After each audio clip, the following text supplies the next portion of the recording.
So let's start by talking about Pelzer has really seen phenomenal changes over the last 10 years, and that's kind of brought you to a place where you have vision and have a lot of ideas.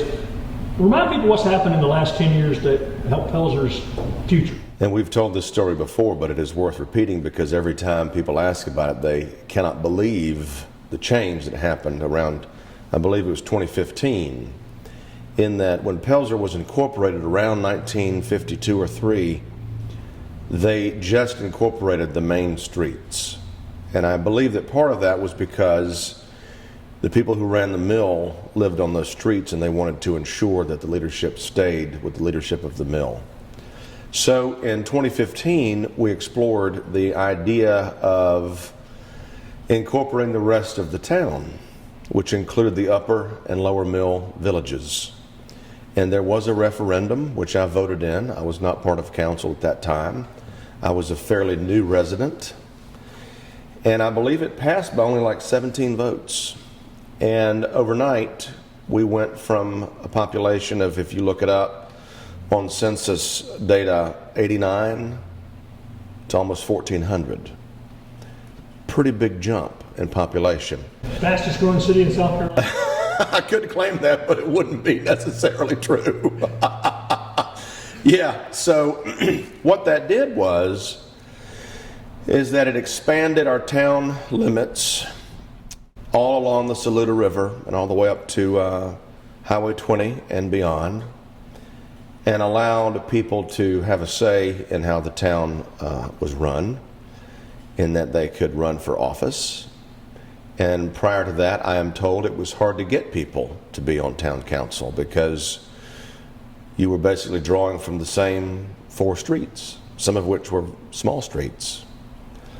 So you went from basically the same people getting elected over and over again because there was no one to challenge them, to that next election with 11 candidates running all at once. It was the biggest we'd ever seen. So it opened up that door to people to be able to serve in ways that they could not before. They were all still paying their bills, their water and sewer bills, but they were not allowed to run for office. And there were other advantages to annexing the rest of the town as well. But the main one was that you're now all officially part of what we do, and you can be included in how things are run for you. So I really haven't known Pelzer that much, other than being a full official town. You know, I've lived here for, I guess, 8 years now, and I'm still brand new. I'm thought of as an outsider because I'm a Yankee from Powdersville. But it's all good. Pelzer has sat kind of dormant for decades, and I say that with confidence, and I don't say that to be offensive, but it's true. When the mill shut down, everything kind of shut down with it. I believe the last mill was closed around 1990, if I'm correct in that. So literally decades of no activity, no growth, no stimulation, no industry, and things were continuing to be lost, such as our school, Pelzer Elementary. Our pool was sold. And so people began developing this mindset of nothing's happening here and everything's being taken from us, and people will promise us things and not follow through, which developed this sentiment of anger, distrust, which permeates today. And now that we've got a new outlook, new prospects of business and investment, new things happening in and for Pelzer, we're seeing that attitude change slowly, but it is. We have a rich history. We have a great story to tell, and that story was put on pause for a while. And now it's time to rekindle the fire of that story and to write new chapters to that story. The Pelzer Heritage Commission is the biggest landowner in the city, of the town of Pelzer. They were given for free 70-something acres from a company that had purchased the properties, and harvested them for raw materials for construction. It's very sad that our upper mill was bought and torn down and sold for parts when we could have had an amazing complex of apartments just like every other place in the upstate's doing. And they have been working hard trying to clean it up through major EPA grants with help from friends in Colombia. Now that that's happened, these properties are ready for development, which has been exciting and frustrating. There's been some road bumps, roadblocks and speed bumps along the way. We're not really sure what is going to happen with those. We know that a lot of people want a piece of the pie now, that folks are fighting over Pelzer property, and it's good to be fought over. But it's also, again, kind of scary to think about, are we getting the best deal here? Is this what's best for Pelzer? Because you only get one shot.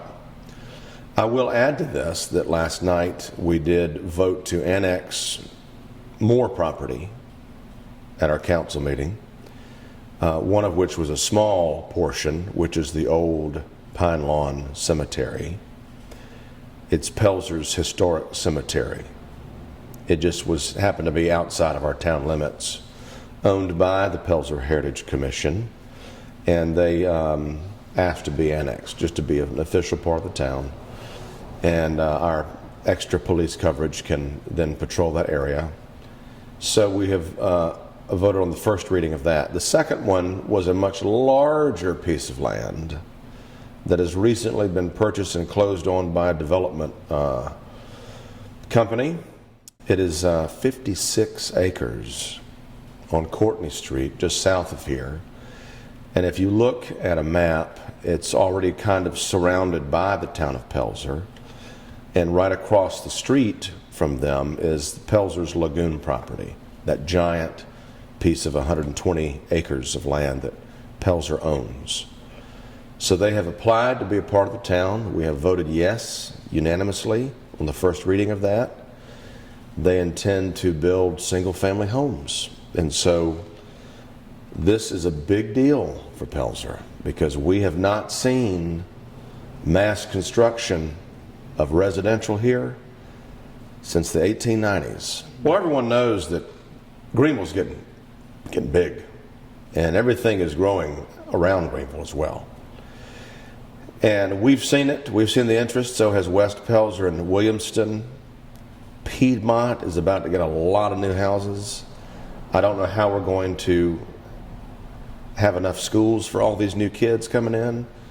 It's exciting to have the new growth, the new attention, but at the same time, you're a little worried about losing the character and identity of these places. That's one thing that we're trying to do here in Pelzer is welcome growth. We want the growth. We want the business is what we need.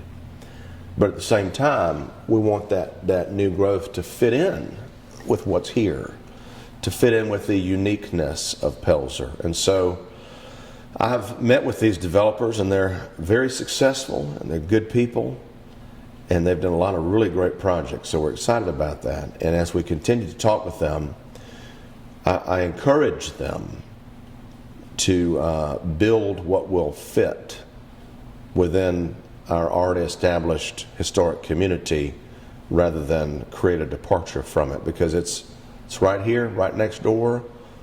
It's on a beautiful, beautiful lot, a big lot with creeks and mature trees. It's really nice out there, and so I look forward to seeing what they do and meeting the new people who move there. And like we always say, Pelzer's about 30 minutes from everywhere. That 30-minute radius includes Greenville, Simpsonville, Anderson, and Easley. One of the things you've had as a priority since you became mayor is quality of life issues.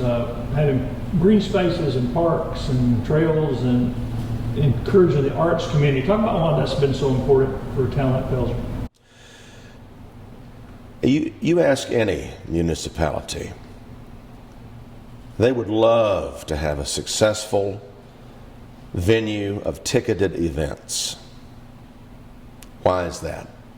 It doesn't have to be a community theater. It could be anything. It could be a concert venue. Any venue that brings in ticketed events brings in tourists. And those folks are looking for a place to eat.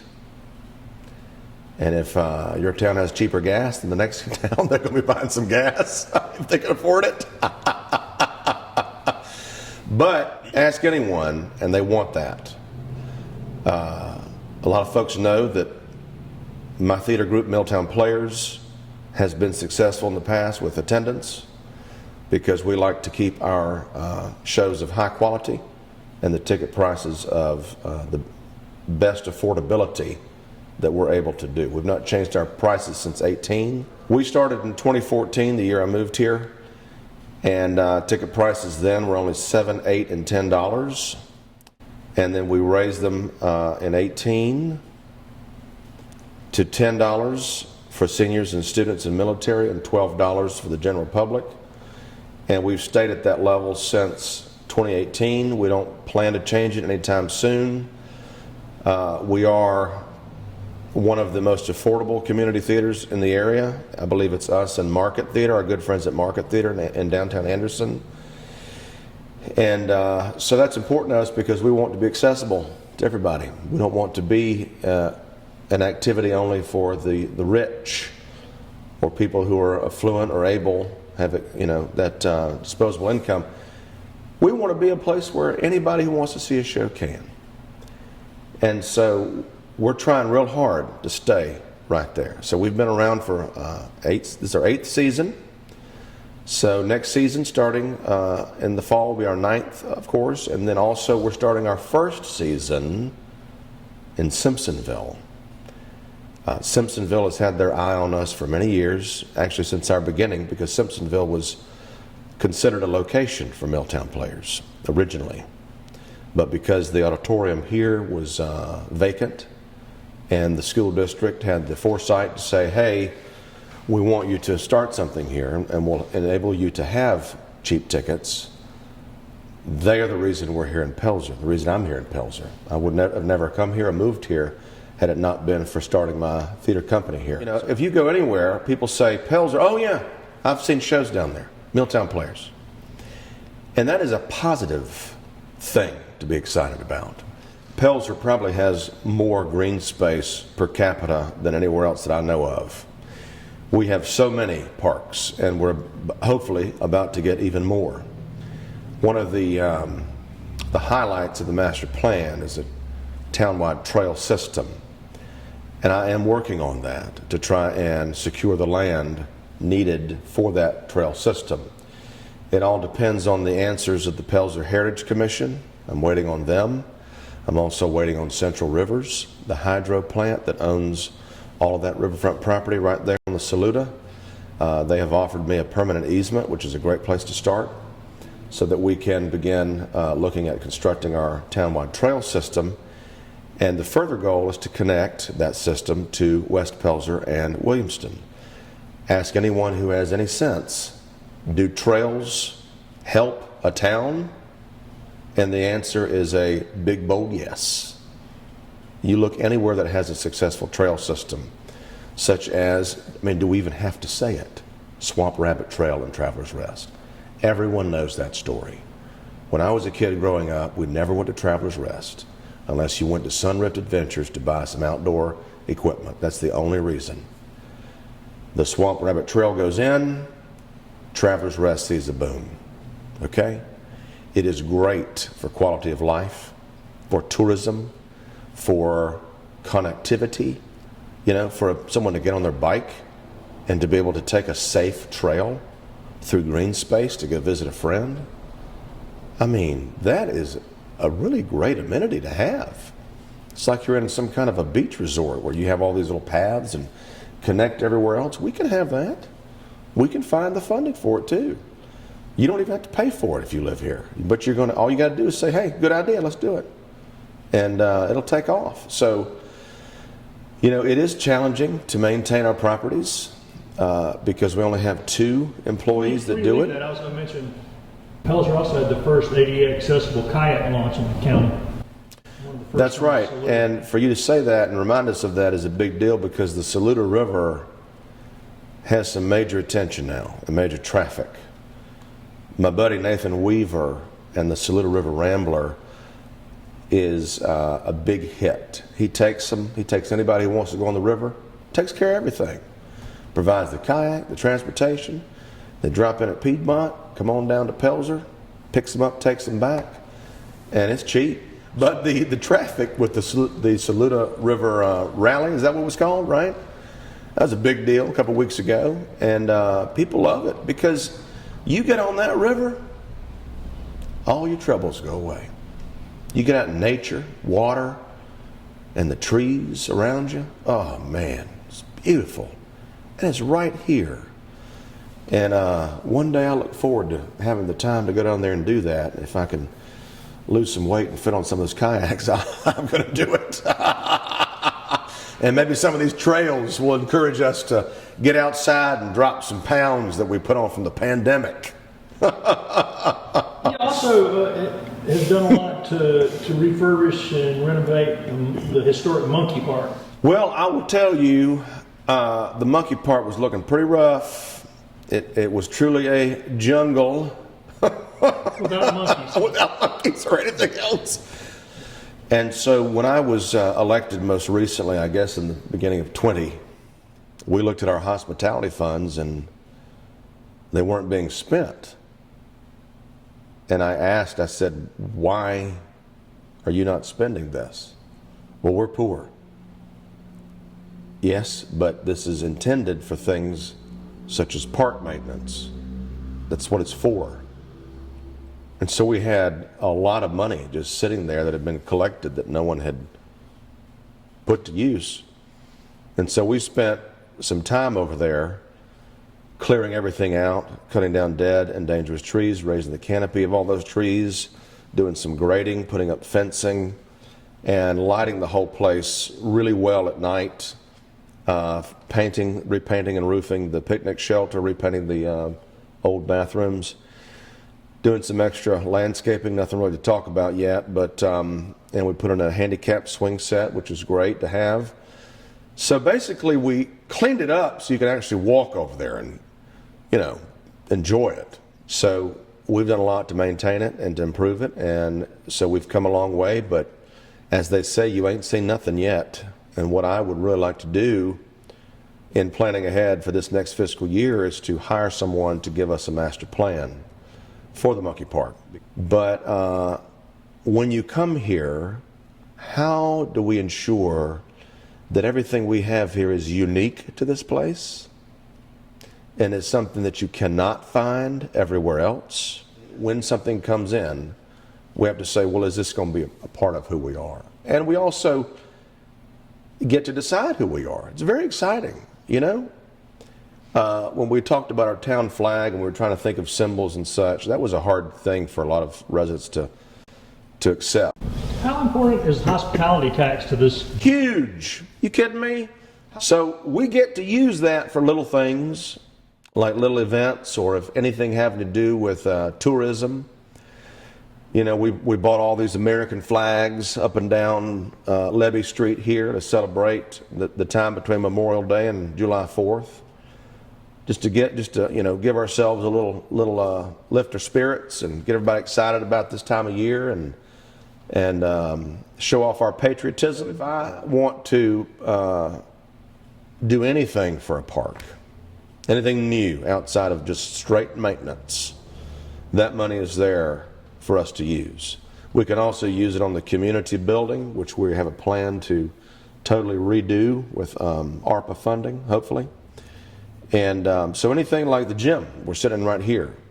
If we want to refurbish this lobby, which I hope that we can in this coming year, I've got some ideas to make this lobby more useful and more attractive for folks to come in here and use on a daily basis. I would like to see all of our buildings and our parks used all the time. One thing that makes me sad is I drive past our ball fields every day, and there's nobody out there using them. And there haven't been for years. I've never seen, in my time here, which is almost 10 years, never seen those ball fields used on a consistent basis at all. And that makes me sad because they're historic. They've been there for 100 years. There used to be a giant grandstand out there and a horse track. And, you know, Pelzer was the best at sports anywhere around with the mill teams. I mean, heck, Shoeless Joe Jackson lived here as a little boy, you know.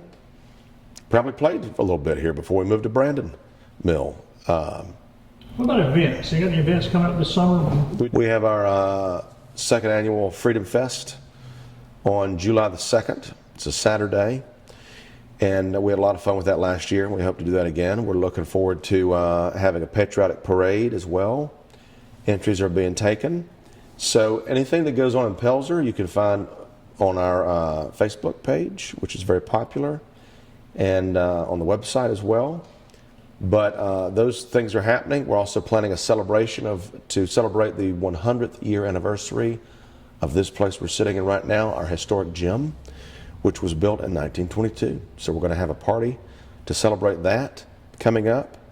There are a few car shows in the fall to get excited about as well. But right now we're all looking at July 4th. There's going to be a big old fireworks display on the 4th down in the lower mill, which is being supported by the town of Pelzer, and also mainly the Pelzer Heritage Commission is the main funder of that event. But also we've got some area churches. The Church of God is providing some free food. And last year that was a massive hit down there. And the residents of the lower mill put on that event.